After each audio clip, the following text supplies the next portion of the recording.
All right, here's our example. Let's start with our utility function.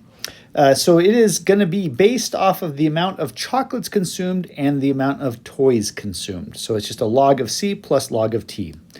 Now the consumer, rather than be endowed with the goods to buy and sell and trade, they're endowed with labor, with an input that then produces the goods.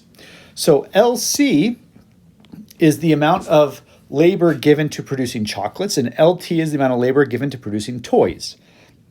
The consumer has a total of 100 hours to divide and separate between producing chocolate and toys. Now the firm takes those inputs here and converts them into outputs, into chocolate. And so this is the production function of the firm, and that's kind of how we have this problem set up. So let's go through our steps to see how we would solve the general equilibrium problem here with production, where we're trying to find the prices and quantities of these goods. So let's go with step 1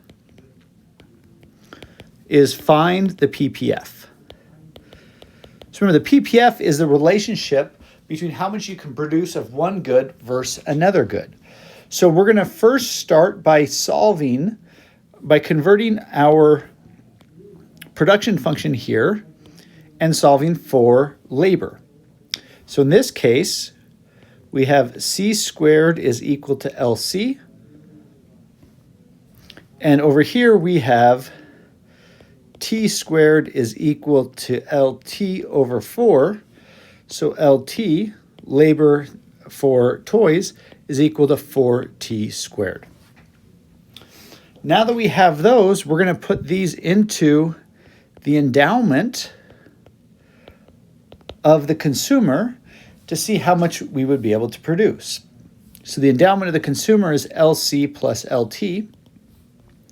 And so we would get LC is C squared plus LT is 4T squared, and this is equal to 100. So this here is our PPF. Now you might say, well, I'm used to seeing the PPF more like this, where here we would have chocolate and toys and look something to this effect.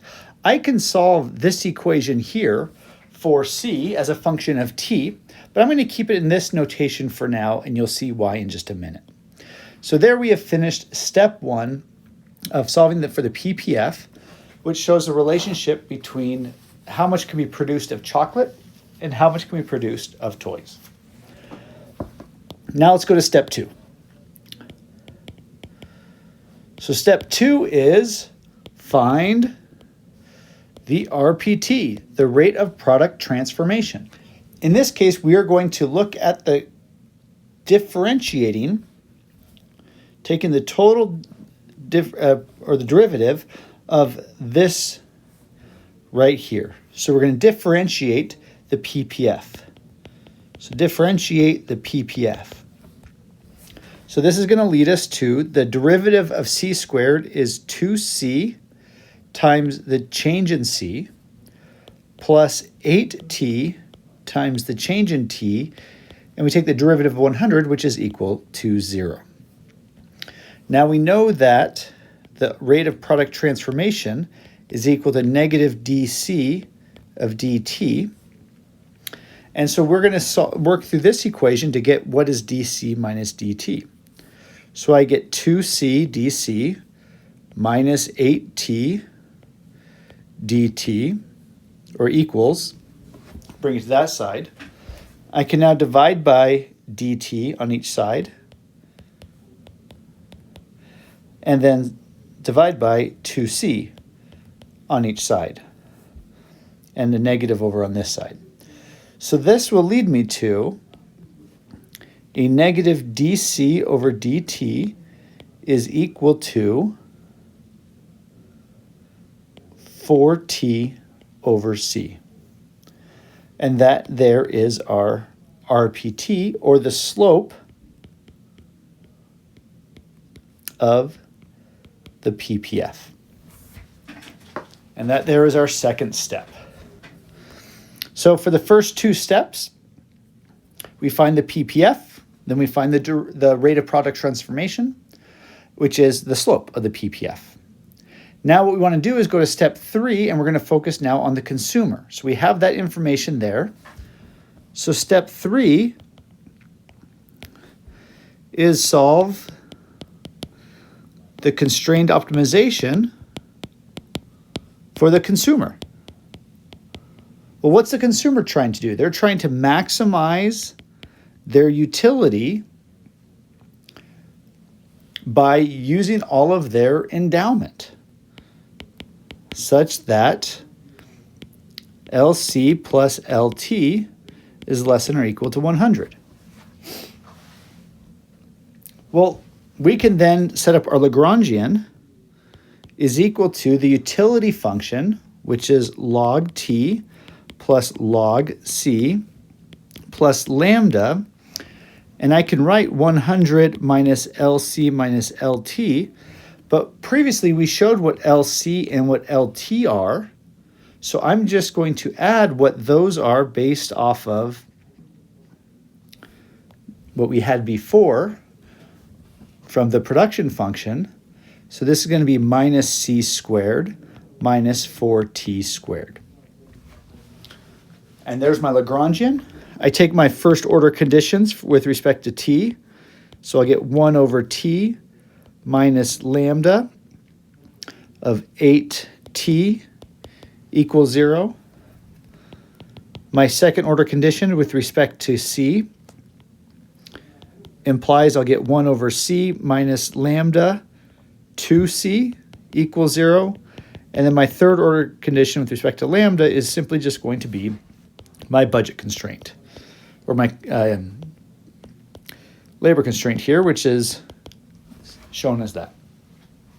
Now what I can do is just do the natural step of taking the first order condition divided by the second order condition, which will get me 1 over T, 1 over C is going to equal 8T over 2C. Now if I work this out, this will be C over T is equal to 8T over 2C. I cross multiply, I'll get some squares. I take the square root, and eventually I'll get this to equal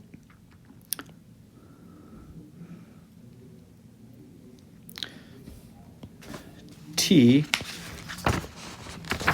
will equal, or rather, we'll solve for C.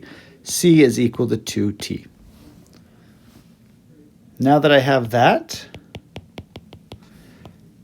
we'll do that dashed around here. This is what I now put back into here to solve for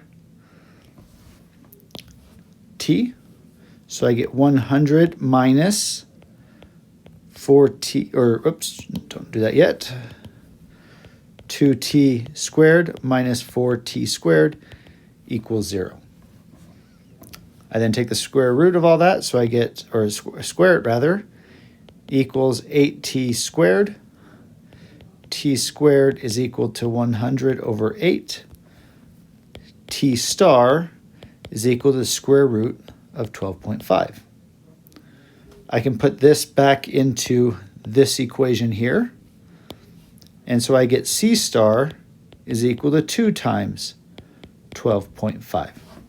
And there I've solved for the optimal T and C. Now there's another way to look at this. So in this step here, where we did the first order conditions, another way we can look at that is we can set the slope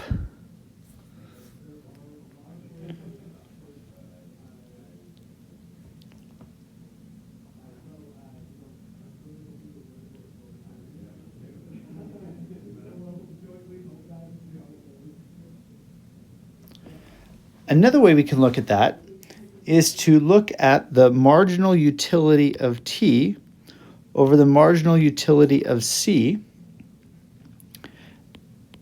and that should equal our RPT.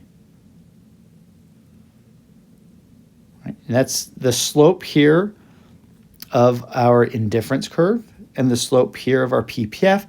Those should be tangent to each other. So to solve that out, I get the marginal utility of t.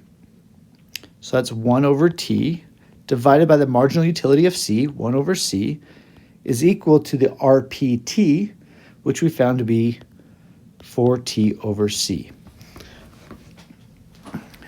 And what we see is that's going to be very similar to what we have right here.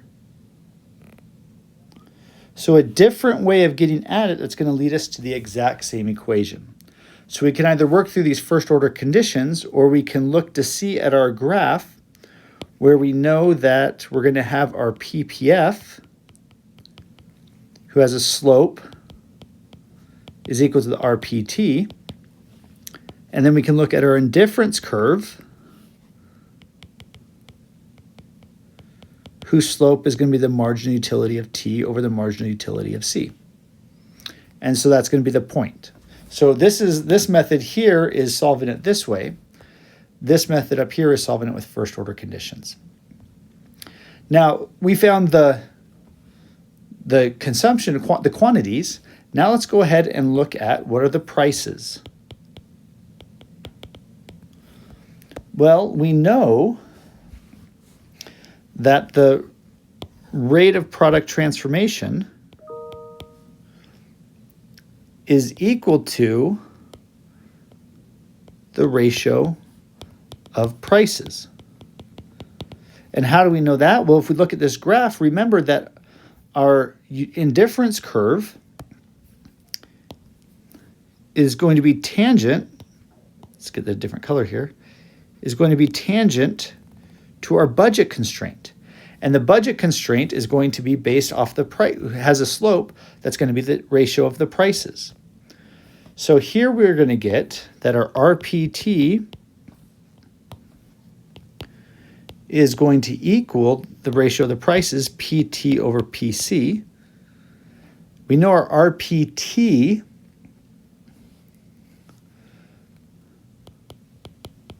is equal to 4T over C, which is equal to 4. Our optimal T is square root of 12.5, and our C is 2 times the square root of 12.5, and so our RPT is equal to 2, which means that our ratio of prices is 2, or that PT is equal to 2PC. And so if I normalize one price, I can get there. But now, so let's normalize, let's let PT equal 1, and therefore PC will equal 2. So the price of chocolate is worth twice the price of toys. We can add stars here. And that there is our full solution to this general equilibrium example with simple production.